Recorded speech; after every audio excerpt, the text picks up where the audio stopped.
Fever stories. ये है radio नशा प्रोडक्शन। आप सुन रहे हैं छोटी सी कहानी पीयूष के साथ। आपका बहुत स्वागत है आज की छोटी सी कहानी में, जिसका नाम है आई एम सॉरी। ये कहानी है कमल की।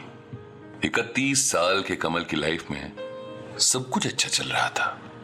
अच्छी कंपनी में नौकरी, अच्छी सैलरी, मतलब सैलरी इतनी अच्छी या कह लीजिए ठीक ठाक थी कि घर वालों को कोई कमी नहीं होने देता था कमल। घर वाले, हाँ घर वाले। घर में एक माँ थी जिसे बचपन से ही कमल ने घर को संभालते देखा था। पापा म्यूनिसिपैलिटी में काम करते थे पर अब रिटायर हो चुके थे। एक बीवी थी निशा, बहुत प्रेम था दोनों में, और एक प्यारी सी बेटी थी जिया। कमल ऑफिस में काफी मेहनत से काम करता था। बॉस हमेशा कमल को बोलते थे, कमल मार्क माय वर्ड्स, तुमको बहुत जल्दी ही इस कंपनी में एक अच्छी पोजीशन पर मैं काम करते देखने वाला हूं। कुल जमा यूं समझिए कि कमल अपनी जिंदगी के सबसे अच्छे दौर में था। पर किसी मशहूर शायर ने बहुत सही कहा है, जिंदगी वो पहेली है, न जाने कब हंसा दे और न जाने कब रुला दे। एक शाम को कमल अपने कलीग्स के साथ ऑफिस में कॉफी पी रहा था। तभी कंपनी एचआर कमल के पास आकर बोला, कमल क्या आप मेरे कैबिन में आ सकते हैं? I just want to talk to you. Kamal coffee रखकर एचआर के साथ चल पड़ा। कैबिन का दरवाजा खुला। दोनों ने तसल्ली बख्श खुद को कुर्सियों पर कंफर्टेबल किया। एचआर ने बिना टाइम वेस्ट करे टू द पॉइंट बात की। Look Kamal, as you must be knowing, lockdown के चलते मार्केट की हालत काफी खराब हो चुकी थी। कंपनी ऑलरेडी बहुत लॉस में है, सब कुछ अनसर्टन भी है, एज यू नो। अब ये भी नहीं पता है कि we would be able to recover from it और not. Yes sir, I know that sir. पर आप ये मुझे क्यों बता रहे हैं? Kamal, I am very sorry to inform you that the management have decided to let you go. और भी एम्प्लॉइज हैं पर आपका भी नाम है। क्या? No, it's how can it be true? अब मजाक है क्या? अरे भाई, मैंने कंपनी के लिए हमेशा सबसे अच्छा परफॉर्म किया है। How can they do this to me? Look, I know Kamal, I know, I've seen your performance appraisal and everything.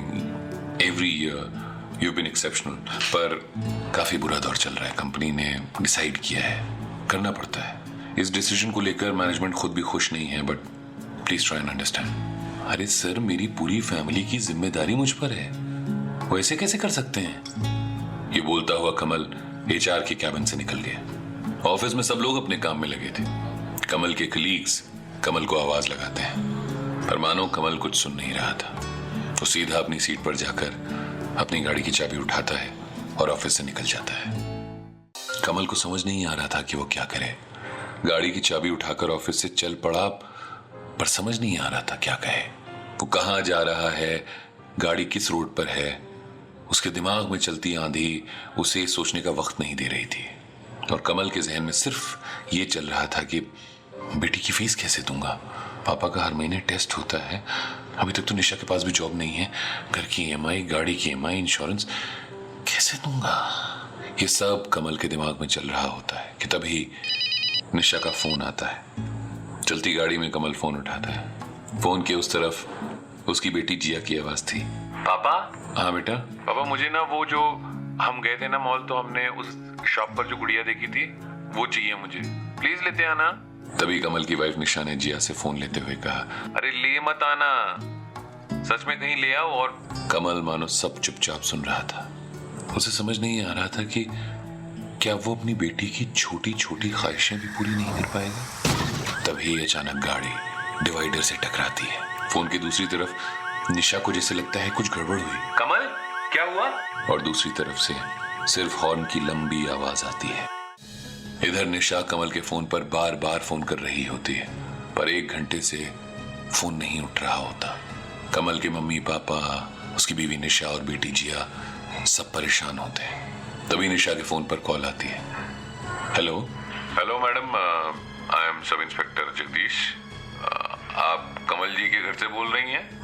हाँ जी, क्या हुआ सर? मैडम, आप नीलकमल हॉस्पिटल में आ जाइए, ये भाई साहब का एक्सीडेंट हो गया है। एक्सीडेंट की बात सुनते ही निशा कमल के मम्मी पापा, बेटी जिया सब अस्पताल की तरफ निकल पड़ते हैं। हॉस्पिटल आकर रिसेप्शन पर निशा पूछती है, कमल किस रूम में एक्सीडेंट हुआ है?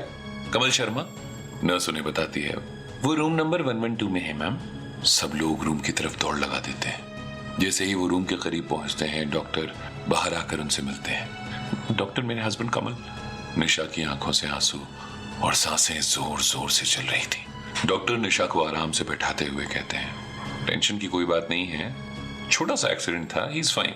ये सुनते ही मानो पूरे परिवार की जान में जान आती है। उसके मम्मी पापा भगवान का शुक्रिया अदा करते हैं और बीवी निशा बेटी जिया को जोर से हक करती है।